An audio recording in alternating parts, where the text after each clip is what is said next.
Good morning. কি খুব সুন্দর না জায়গাটা?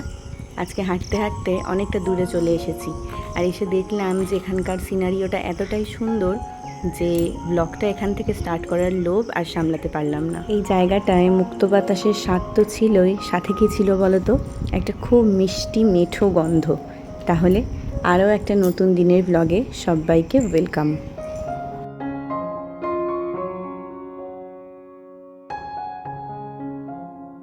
রোজ সকালে হাঁটতে এসে ফেরার পথে আমি এই যে বিগ্রহ বাড়ি তোমাদের দেখিয়েছিলাম এর আগে, এইখানে যে মন্দির রয়েছে এখানে আমি আসি মায়ের আশীর্বাদ নিতে।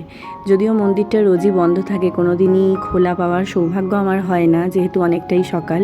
তো তোমরা এখান থেকে সেই অর্থে হয়তো কিছুই দেখতে পারবে না। যে গেটটার সামনে আমি এখন দাঁড়িয়ে রয়েছি, এখানে মা তারার মূর্তি রয়েছে, আর এই গেটটাতে রয়েছে রাধাকৃষ্ণর মূর্তি, এখানে রয়েছেন স্বয়ং মহাকাল। আর খুব সুন্দর এই মহাকালের মন্দিরের ওপরেই আরও একটা শিবলিঙ্গ রয়েছে, আর এই পাশে রয়েছে গ্রহরাজের মন্দির। রোজই ফেরার পথে একবার করে আসি আর বলি মা আজকে দিনটা যেন ভালো যায়, এই বলে আমি বাড়ি ফিরি। বাড়ি ফিরে একটু রেস্ট নিয়ে চলে এসেছি ব্রেকফাস্ট বানাতে। আজকে একটু নতুন কিছু ট্রাই করব। নতুন কিছু ট্রাই বলতে দেখতেই পাচ্ছ পাস্তা বানাবো, কিন্তু পাস্তাটা একটু অন্যরকমভাবে বানাবো। আমি যেরকম বানাই তার থেকে একটু আলাদা। তো পাস্তাটাকে আগে জল, একটু নুন আর তেল দিয়ে সেদ্ধ করতে বসিয়ে দেবো, নয়তো না খুব স্টিকি হয়ে যায়, আর পাস্তার ভেতরে নুন না ঢুকলে খেতে একদম ভালো লাগে না। এটা সেদ্ধ হতে হতে এখানে আমি কিছু সবজি কেটে নিয়েছি। খুব বেশি সবজি আজকে দিচ্ছি না, একটু গাজর, ক্যাপসিকাম, পেঁয়াজ আর একটু রসুন কুচিয়ে নিয়েছি। আর মেন যেটা আজকে দেবো সেটা হচ্ছে কালকে রাতেই গরম জলে নুন দিয়ে এই সোয়াবিনটা ভিজিয়ে রেখেছিলাম। এবার এগুলোকে আমি জল ছেঁকে ভালো করে তুলে নেব, নিয়ে মিক্সিতে জাস্ট ঘুরিয়ে ঘুরিয়ে বাটবো না, একটু ওই কুচি কুচি মতন করে নেব। জাস্ট 4 থেকে 5 বার ওই ঘোরানো বন্ধ করলেই যেরকমটা আমি চাইছি ওরকমটা হয়ে যাবে। আসলে আমি চাইছি যে এটা যাতে পুরো বাটা না হয়, আবার ছোটো ছোটোও হয়, যাতে মুখে পড়লে খেতে ভালো লাগে। দেখো ঠিক এই রকম হবে। গরম তেলে রসুন কুচি দিয়ে আগে ভেজে নেব। আমি এইভাবেই পাস্তা বানাই, এটা তো তোমরা জানোই, এর আগে অনেকবার দেখিয়েছি। তারপর যা যা সবজি নিয়েছি সেগুলো নিয়ে হালকা করে একটু সতে মতন করে নেব। আর এর মধ্যে না আমি সস, একটু হলুদ, গোলমরিচের গুঁড়ো, নুন এই সমস্তগুলোও অ্যাড করেছিলাম, কিন্তু সেটা দেখানো হয়নি। সবজিগুলো মজে আসলে সোয়াবিনের কুচিগুলো দিয়ে ভালো করে নাড়াচাড়া করে অনেকটা টমেটো সস দেবো, আর দেবো নুডলসের মশলা দিয়ে পাস্তা, মানে সেদ্ধ করে রাখা পাস্তাটা দিয়ে দেবো। এবার সব কিছুকে খুব ভালো করে ফ্রাই করে নিলেই কিন্তু রেডি। এটার কি নাম দেওয়া যায় বলো তো? এটার নাম দিই সোয়া পাস্তা। তো খেতে কেমন হয়েছে দেখি, রিয়াকশান কি দেয় নিনি। অবশ্যই কিন্তু তোমরা বাড়িতেই সোয়া পাস্তাটা ট্রাই করো, খেতে কিন্তু সত্যিই খুব ভালো হয়েছিল। তো ব্রেকফাস্ট সেরে এখন আমার যে কাজটা সেটা হচ্ছে এই যে চিংড়ি মাছ সোনামা নিয়েছে, এই চিংড়ি মাছগুলোকে ছাড়াবো, কারণ আজকে সোনামা দুপুরে রান্না করবে এঁচোড় চিংড়ি। এই যে দেখো নুন হলুদ দিয়ে এঁচোড়টাকে সেদ্ধ করতে বসিয়েছে। আর চিংড়ি মাছ ছাড়াতে তো বেশ কিছুটা সময় লাগবেই, তো আমি ছাড়াতে ছাড়াতে এটার ভাব দেওয়াও হয়ে যাবে। এখানে বাকি যা যা আজকে রান্না করবে সব কিছুই হাতের কাছে মোটামুটি গুছিয়েই রেখেছে। এখন আমি খালি চিংড়ি মাছগুলো ছাড়াবো। এই যে চিংড়ি মাছ আমার ছাড়ানোও হয়ে গেছে, আর সাথে দেখো আজকে যেহেতু চিংড়ির সাইজগুলো বড় ছিল, তো মাথাগুলো আমি ভালো করে পরিষ্কার করে নিয়েছি ধুয়ে বেছে, কারণ সোনামা বললো যে চিংড়ি মাছের মাথার বড়াও করবে। আর এখানে এটা ডালের বড়া করছে, একটা স্পেশাল রেসিপি করবে বলে, কি সেটা তোমাদেরকে আমি লাঞ্চেই বলবো। রবিবার দিন আমার বাবা এসেছিল, তো দুটো বড় বড় বেল এনেছিল। আমরা সবাই বেশ বেলপানাটা খেতে ভালোই বাসি, তো সেটার পাল্প বের করতে গিয়ে আমার মনে হলো আমার বয়সটা বছর 80 পেরিয়ে গেছে। তো সেই পাল্প বের করতে করতেই আমার জীবন আর কি শেষ। দাঁড়াও, সুন্দর করে একটা শরবত বানিয়েছি, আগে আমার শাশুড়ি মাকে দিয়ে টেস্ট করাই।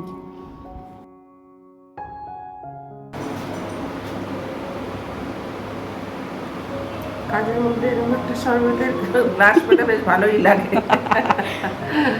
আর এটা আমার বৌমা আছে বলেই পাচ্ছি, নাহলে কে দিত।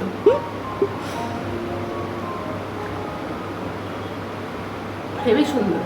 আজকে লাঞ্চে আমাদের কী কী রান্না হয়েছে সে তো দেখাবোই, কিন্তু তার আগেও আমি প্রমাণ করেই ছাড়বো যে আমি পটল কতটা ভালোবাসি। কারণ আগের দিনের ব্লগেই তোমাদের দেখিয়েছিলাম যে পটল ভাজা দিয়ে ভাত খাচ্ছি, আজকে দেখো পটল সেদ্ধ দিয়েও ভাত খাচ্ছি।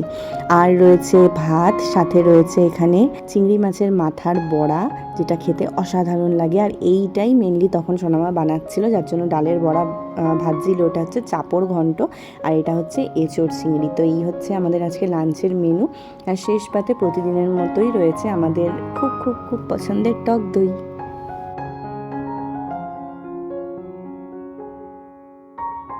এখন বাজে প্রায় 8টা।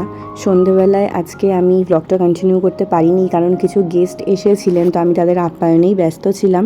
তো দেখো এইদিকে প্রচুর বাসনকোসন জমেছে, কিছু আমি মেজে রেখে গেছি আর কিছু আবার এই যে বেসিনে জমা হয়েছে। অ্যাকচুয়ালি মা ফোন করেছিল, তাই মা বাবার সাথে কথাটা একবারে সেরেই আসলাম। বাট এখন এইগুলোকে আমাকে আগে মেজে ফেলতে হবে, কারণ চোখের সামনে বাসন এইভাবে পড়ে আছে, আমার কিছুতেই সহ্য হয় না। এটা মা না ছোটোবেলায় বলতো, এরকম অগোছালো এক জায়গায় বাসন পড়ে আছে, এক জায়গায় জামা কাপড় পড়ে আছে, এরকম দেখলেই আমার রাগ হয়। তো তখন আমি বুঝতাম না যে রাগের কি আছে, ঠিকই তো আছে, সব ঠিক জায়গায় আবার চলে যাবে, কারণ মাই তো গোছাবে, এরকম কেন বলছে। বাট এখন যখন আমি নিজে বড় হয়েছি, আমার নিজেরই যখন এখন সেটা ভালো লাগে না, তখন বুঝি যে মা কেন বলতো। এইভাবেই আমরা মেয়েরা খুব তাড়াতাড়ি মায়ের জায়গাটায় পৌঁছে যাই।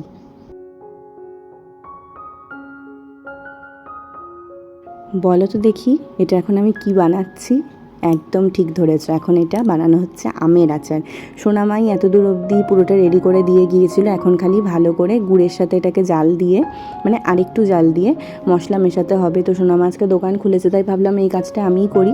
একটু লেবুর রস মিশিয়ে দিলাম যাতে জমে না যায় ঠান্ডা হলে, বেশি আবার নাড়াচাড়া করা যাবে না, তাহলে আমগুলো একেবারে ঘেটে ঘুটে জেলি মতন হয়ে যাবে। এই আচারটা বানাতে গিয়ে আমার সবার আগে যে মুখটা চোখের সামনে আসছে সেটা কার তোমরা জানো? আমার ঠাকুমার। কারণ ঠাম্মাকেই দেখেছি ছোটোবেলা থেকে আচার বানাতে, কি সুন্দর সেই আম তেলের আচার বানাতো, এছাড়াও আরও মিষ্টি আচার, টক আচার, কত রকমের আচার বানাতো, আর তার কি সুন্দর গন্ধ। আর ঠাম্মার পাশে বসেই যতটুকু আচার বানাতে পারি ততটুকু শেখা। একদমই ঠাম্মার মতন কি তার ধারে কাছেও বানাতে পারি না, বাট ওই কাজ চালানোর মতন একটু আধটু পারি। তো মোটামুটি আমটা দেখো এখানে জাল হয়ে গেছে। এবার আমি ভাজা মশলাটা রেডি করবো, মানে আচারের মেন মশলা যেটা। 2টো শুকনো লঙ্কা দিলাম, আর দিলাম গোটা জিরে, 5 ফোড়ন, গোটা ধনে, আর বেশ খানিকটা মৌরির গন্ধটা এত ভালো লাগে এই আচারে। সব কিছুকে এখন ভালো করে শুকনো খোলায় ভেজে নেব, তারপর ঠান্ডা করে গুঁড়িয়ে নিলেই কিন্তু আচারের মশলা একদম রেডি। কি সুন্দর একটা মশলার গন্ধ ছড়াচ্ছে। যখনই এইসব আমি বানাই তখন আমার যে মনে কি আনন্দ লাগে, কারণ বড়ি দেওয়া বলো, আচার দেওয়া বলো, এগুলো আমাদের বাঙালিদের একটা অন্য রকমই ট্র্যাডিশন। এর সাথে কত কিছু জড়িয়ে আছে, কত কিছু মিলেমিশে একাকার হয়ে রয়েছে, সেইগুলো খুব আমার মনে পড়ে। তো এই যে আমটা জাল দিয়ে নামিয়েও নিয়েছি, ওপর দিয়ে মশলাটা একদম ছড়িয়ে এবার ঢেকে রেখে দেবো। আর পরের দিন সকালে সোনামা যখন রোদে দিয়েছিল আচারটা, তখন তোমাদেরকে এই লুকটা শেয়ার করছি। দেখো কি দারুণ দেখতে হয়েছে আচারটা, আর খেতেও না খুব খুব ভালো হয়েছিল।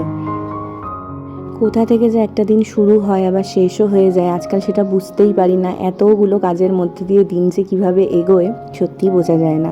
সবাই যে যার কাজ সেরে ডিনার টেবিলে চলে এসেছে। আর আজকে আমাদের স্পেশাল মেনু কী বলো তো? গরম স্পেশাল পান্তা ভাত আর বড়া ভাজা। তো সবাই খাচ্ছে, কিন্তু আমাকে দিদা ফোন করেছে, তাই আমি দিদার সাথে কথা বলছি। তাহলে চলো দিদার সাথে কথা বলে নিই আর ডিনারটাও সেরে নিই। আজকের মতন ব্লগটা এখানেই শেষ করলাম। Good night and good bye.